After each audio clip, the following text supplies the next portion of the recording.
Xavfsizlik o'zi nima? Hech o'ylab ko'rganmisiz? Xavfsizlikning ta'minlanishini-chi? Xavfsizlik bu avvalo xavf-xatarning yo'qligi, xavf bo'lmagan holatdir.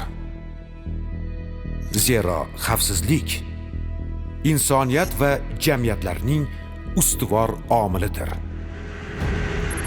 Har kunimiz yangi sinovlar va yangi tahdidlar.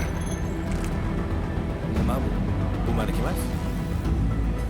Lekin xavf ichkarida ham yo'q emas. Har bir oilaning sirlari bo'lgani kabi, mamlakatning ham o'z davlat va harbiy siri bo'ladi. Biz aynan mana shu sirni tunu kun muhofaza qilamiz. Bugun biz xavf-xatar, joy va makon tanlamaydigan zamonda yashayapmiz.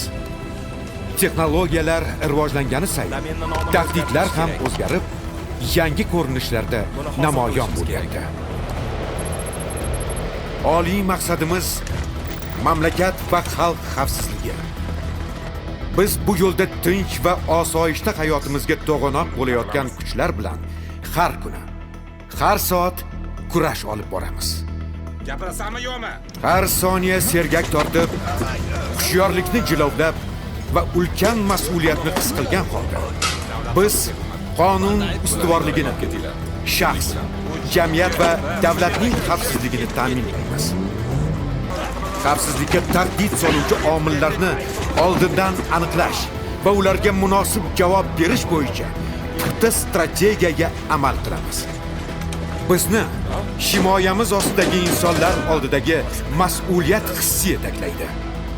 Biz yengil yechimlarni kutmaymiz va qisqa yo'llarni qidirmaymiz. Biz vatan himoyasida doimo shay turishni burch deb bilamiz. Biz to'xtamaymiz. Xizmatimiz doim davom etadi. Bo'ldi, menimcha uddalading. Xavfsizlik har birimizning qo'limizda. Bugun, ertaga siz uchun, vatanimiz uchun.